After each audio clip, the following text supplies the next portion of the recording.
दुनिया में हर किसी का एक दायरा है। ऐसे कुछ नियम हैं जो सबके लिए एक से होते हैं, और अगर कोई उनको तोड़कर उनसे परे जाने की कोशिश करता है तो उसका खामियाजा उसे भुगतना ही पड़ता है।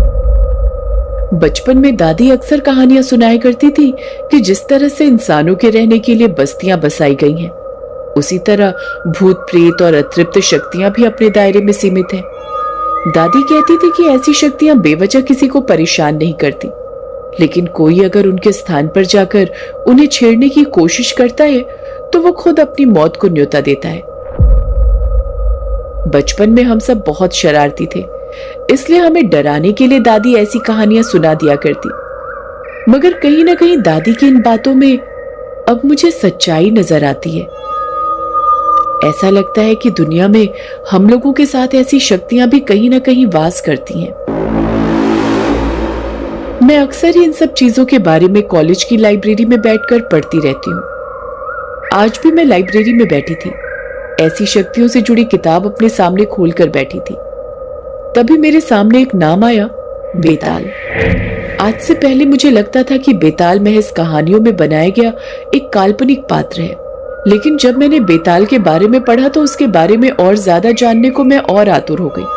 किताब में लिखा था कि बेताल से ज्यादा शक्तिशाली ना तो भूत है और ना ही प्रेत, ये तो पिशाचों का भी स्वामी है। लेकिन इससे पहले मैं बेताल के बारे में और ज्यादा जान पाती, लाइब्रेरी का टाइम खत्म हो गया। अपने कार्ड से मैं पहले ही बुक्स इशू करा चुकी थी, इसलिए मुझे वो बुक लाइब्रेरी में वापस रखनी पड़ी। मैं और मेरे दोस्त हम सब साथ में ही घर जाते थे।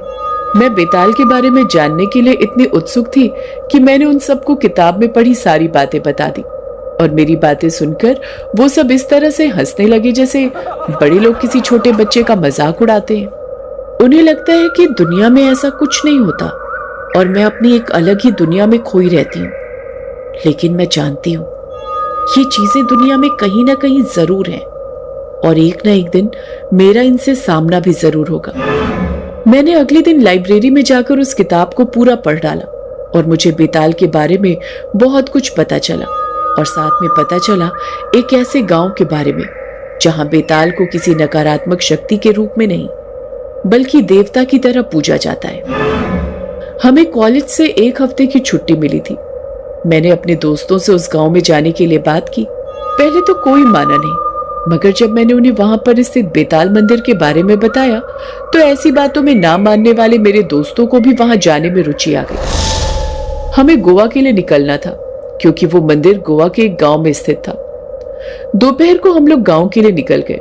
शाम के लगभग 7 बजे होंगे जब उनकी गाड़ी उस गांव में दाखिल हुई। वो गाड़ी से उतरे तो रास्ता एकदम सुनसान था। वहां पर काफी सारे घर तो बने हुए थे, मगर कोई इंसान नहीं दिखाई दे रहा था।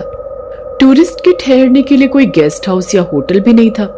मगर हम लोगों को अब वहां पर रुकना था, तो हमने एक घर का दरवाजा खटखटाया, मगर किसी ने अंदर से दरवाजा खोला नहीं। अंदर से बस आवाज आई कि इस समय दरवाजा किसने खटखटाया है। हम लोगों ने बाहर से ही अपने बारे में बताया तो अंदर से एक आदमी ने दरवाजा खोला। उसने हम लोगों को बड़े ही अजीब तरीके से देखा और हमें घर के अंदर बुला लिया।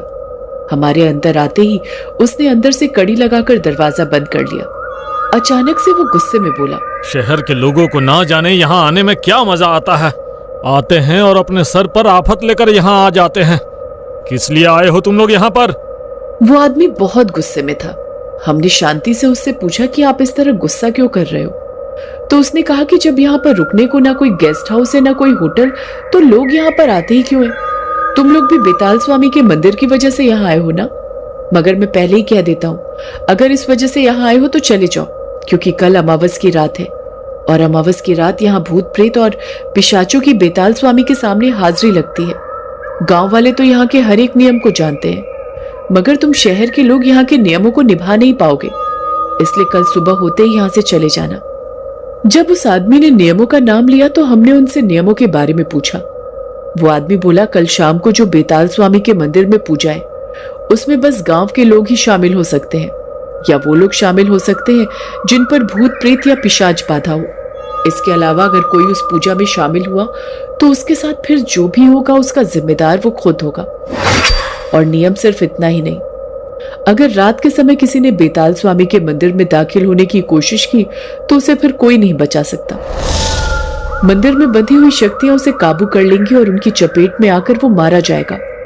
बाकी अगर तुम लोगों को वो पूजा देखनी है तो वहां से कुछ दूरी पर खड़े होकर देख सकते हो। उनकी ये बातें सुनकर मैं तो डर गई थी, मगर मेरे दोस्त जिनको हर बात मजाक लगती थी वो ये बातें सुनकर हंसने लगे। मगर उन लोगों ने उस आदमी के सामने ऐसा जाहिर नहीं होने दिया। हमने उनसे वादा किया कि हम नियमों का उल्लंघन नहीं करेंगे, इसलिए उन्होंने हमें वहां पर रुकने की इजाजत दे दी। अगली रात अमावस की थी और आज की रात ही बेताल स्वामी के सामने उन लोगों की हाजिरी लगने वाली थी जिन्हें ऐसी शक्तियों ने अपने चपेट में लिया हुआ था। हम लोग मंदिर से काफी दूर खड़े हुए थे। मेरे दोस्तों ने अपना कैमरा ऑन कर लिया था। तभी हमने देखा कि लोग बहुत सारे लोगों को बेलों और रस्सियों से जकड़कर बेताल स्वामी के सामने लेकर जा रहे हैं। वो सब बहुत ही बुरी तरह चीख रहे थे, जैसे तो उनके शरीर पर कोई गरम सलिए लगा रहा हो। उनकी चीखें सुनकर और उनके भयानक चेहरों की तरफ देखकर मेरी तो जान हलक में आ गई थी। मगर मेरे दोस्तों को तो जैसे कोई फर्क ही नहीं पड़ रहा था। उनको लग रहा था कि ये सब महज एक दिखावा चल रहा है। मैं उन सब से कितनी भी बहस करती मगर वो मेरी बात मानने वाले नहीं थे। राहुल बार बार उन्हें देखकर हंस रहा था। वो बोला कि मैं आगे जाकर इस पूजा को देखूंगा, ये सच है भी या नहीं, या बाहर के लोगों को डराने का तरीका है। मैं उसके ऊपर चिल्लाई, जब उस आदमी ने कल रात मना किया था कि हम लोगों को इस पूजा में शामिल नहीं होना, तो तुझे ये बात समझ नहीं आती? और भला कोई किसी को डराने के लिए ऐसी चीजें क्यों करेगा? अगर तू आगे गया तो मैं गांव वालों को बोल दूंगा, उसके बाद तुझे ये भी देखने को नहीं मिलेगा। मैंने जब ऐसा बोला तो वो चुप हो गया, मगर शायद उसके मन में अभी भी कुछ खुराफात चल रही थी। मैं अपनी आंखों के सामने उन लोगों को तड़पते हुए देख रही थी जिन्हें बेताल स्वामी के सामने लिटा दिया गया था। गांव वाले ढोल नगाड़ी की एक अलग ही धुन बजा रहे थे, जिससे वो बेताल स्वामी का वहां पर आवाहन कर रहे थे। तभी भीड़ में खड़े कुछ लोग भी वहां झूमने लगे और खुद के शरीर पर वार करने लगे। किसी के सर पर चोट लग रही थी तो किसी के शरीर से खून निकल रहा था। ये सब देखकर तो अब मेरे दोस्त भी इसे सीरियसली लेने लगे।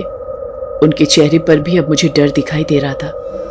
मंदिर में तेज तेज ढोल नगाड़ों की आवाज और कुछ अजीब से लोकगीत जो हमने अपनी जिंदगी में पहले कभी नहीं सुने। उनकी आवाज से मेरा सर इतना भारी हो गया कि मैं कुछ देर के बाद वहां खड़ी भी नहीं रह पाई।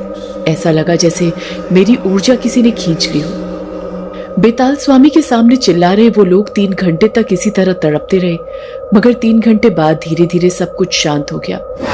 लेकिन उन लोगों की हालत ऐसी हो चुकी थी कि लग रहा था कि इन्हें अपने शरीर की बाधाओं से मुक्ति के लिए कितनी पीड़ा झेलनी पड़ी। उन लोगों के परिवारों ने बेताल स्वामी के सामने भेंट चढ़ाई और कुछ बलियां भी वहां पर दी गई।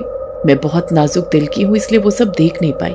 मैंने अपने दोस्तों से कहा कि यहाँ से वापस चलते हैं। हम सब उस आदमी के घर वापस आ गए। हम जिस चीज के लिए वहां आए थे हमें वो तो देखने को मिल गई थी, और बेवजह इस तरह किसी के घर पर रुकना अच्छा नहीं लगता। इसलिए मैंने अपने दोस्तों से कहा कि हम यहाँ से वापस चलते हैं, मगर नैतिक ने मेरी बात काट दी। वो बोला कि इतनी रात को यहाँ से निकलेंगे तो आधी रात को घर पहुंचेंगे, और इस तरह रात में ट्रेवल करना ठीक नहीं है, तो हम कल सुबह निकल जाएंगे। उसने उस आदमी से पूछा कि क्या हम आज की रात यहाँ रुक सकते हैं, तो उसने भी मना नहीं किया। उसकी पत्नी ने हम सबको खाना खिलाया और सोने के लिए हमारे बिस्तर भी लगा दिए। मैं और शिखा तो आराम से बिस्तर पर सो गए। रात के लगभग 12 बजे होंगे, तभी अचानक मेरी आंख खुली। मुझे प्यास लगी थी। मैंने वहां पर रखी अपनी बोतल से पानी पिया। तभी मेरा ध्यान गया कि नैतिक और राहुल दोनों ही वहां पर नहीं हैं। पहले मैंने कुछ देर इंतजार किया कि शायद वो लोग वॉशरूम गए होंगे, लेकिन 15-20 मिनट तक भी वो लोग वापस नहीं आए। मुझे उन दोनों पर शक हुआ कि जरूर वो दोनों बेताल स्वामी के मंदिर में ही गए हैं, क्योंकि उन लोगों का कैमरा भी वहां पर नहीं था। मैंने शिखा को जगाया तो वो भी घबरा गई। उसने भी कहा कि जरूर ये दोनों वहीं पर गए हैं। इससे पहले कि कुछ हो, हमें ये बात घर के मालिक को बतानी चाहिए। हमने उनके कमरे का दरवाजा खटखटाया और जब उन्होंने दरवाजा खोला तो हमारे चेहरे के भाव देखकर वो कहीं न कहीं स्थिति को भांप गए। हमने घर में हर जगह राहुल और नैतिक को ढूंढा, मगर वो कहीं नहीं थे। वो आदमी अपना सर पकड़कर बैठ गया। उसने कहा कि अब वो दोनों जहां भी गए हैं वापस नहीं आएंगे, और हम उन्हें बचाने के लिए भी नहीं जा सकते। अगर उन्हें बचाने के लिए गए तो खुद भी मारे जाएंगे। उसने हमारी मदद करने से साफ इनकार कर दिया, और आखिर वो करता भी क्या? वो खुद तो अपनी जान जोखिम में नहीं डाल सकता था। उसकी पत्नी ने हम पर बहुत गुस्सा किया और कहा, अब तुम दोनों आराम से जाकर सो जाओ और दोबारा हमारा दरवाजा मत खटखटाना। हम तुम्हारी कोई मदद नहीं कर पाएंगे और तुम भी उनकी मदद करने की कोशिश मत करना। वो दोनों अपना दरवाजा बंद करके सो गए, मगर हम तो अपने दोस्तों को इस तरह से नहीं छोड़ सकते थे। हमें लगा कि शायद हम उनकी मदद कर पाए, इसलिए हम अपना फोन लेकर वहां से निकल गए। हम थोड़ी देर बाद बेताल स्वामी के मंदिर के सामने पहुंचे तो देखा कि मंदिर के कपाट बंद है। शिखा ने कहा शायद पीछे से मंदिर में जाने का रास्ता होगा, मगर जैसे ही हम मंदिर के पिछले द्वार की तरफ गए तो अंदर से हमें चीखों की आवाज सुनाई दी, जैसे तो भूत प्रेत पिशाच सब मिलकर वहां से बाहर निकलने के लिए जोर जोर से चीखें लगा रहे हो, मानो बेताल स्वामी उन्हें मार लग रहे हैं। हम दोनों डरे तो बहुत हुए थे, मगर नैतिक और राहुल की चिंता हमें खाए जा रही थी। पीछे के कपाट का ताला टूटा हुआ था। हम अंदर जाने लगे, मगर वो दरवाजा जैसे अंदर से जाम हो गया हो। हमने बहुत कोशिश की, मगर वो दरवाजा हमसे खुला ही नहीं। हमने बाहर से आवाज लगाई, मगर उन चीखों के अलावा हमें और कुछ सुनाई नहीं दिया। हम दोनों की आंखों में आंसू आ गए। जहां से खड़े होकर हम शाम को पूजा देख रहे थे, हम दोनों वहीं पर जाकर बैठ गए, और कब हमारी आंख लग गई हमें पता नहीं चला। सुबह सूरज की किरणें हमारे चेहरे पर पड़ी तो हमारी आंख खुली तो हमने देखा कि बेताल स्वामी के मंदिर के सामने लोगों का जमावड़ा लगा है। हम दोनों भागकर वहां पर गए और जो हमने अपनी आंखों के सामने देखा, उसे देखकर हम अपने आंसुओं को रोक नहीं पाए। राहुल और नैतिक दोनों का मृत शरीर हमारे सामने पड़ा था, और वो दोनों इतनी बुरी हालत में थे कि हम उनकी तरफ देख भी नहीं पा रहे थे, जैसे तो उनके शरीर को बुरी तरह से किसी ने नोच डाला हो। उनकी हड्डियां भी हम अपनी आंखों से देख सकते थे। जिस आदमी के घर हम रुके थे उसने हमारी तरफ देखा और कहा कि तुम दोनों किस्मत वाली हो कि तुम इनकी मदद करने आई, लेकिन मदद ना कर सकी, वरना अगर इनकी मदद तुमने की होती तो तुम दोनों का भी शायद कुछ ऐसा ही हाल होता। मैं उन दोनों की तरफ देखकर बस खुद को कोसे जा रही थी कि काश मैंने बेताल स्वामी के इस मंदिर के बारे में पढ़ा ही ना होता, और पढ़ भी लिया था तो अपने दोस्तों को ना बताया होता। मेरी वजह से ही हम लोग यहाँ पर आए थे, और यहाँ मैंने अपने 2 दोस्तों को खो दिया। उन दोनों के घर वालों को जब ये खबर मिली तो उनका रोना मुझसे देखा नहीं जा रहा था। उनकी बॉडी को अपने साथ लेकर आना और अपनी आंखों के सामने उनकी चिता को जलते देखना मुझे अंदर ही अंदर तोड़ गया। मेरी जिंदगी में यह हादसा बीते 3 साल गुजर चुके हैं, मगर आज भी मेरी आंखों के सामने से वो यादें नहीं मिटती। मैंने अब ऐसी शक्तियों के बारे में पढ़ना भी छोड़ दिया है, क्योंकि इसका खामियाजा मैंने अपनी आंखों से देखा है। इस दुनिया में जिन चीजों को गुप्त रखा गया है उन्हें गुप्त ही रहने देना चाहिए, क्योंकि अगर उनके बारे में ज्यादा जानने की कोशिश की जाए तो इंसान कुछ ऐसा खो देता है जिसकी भरपाई फिर वो जिंदगी भर नहीं कर सकता।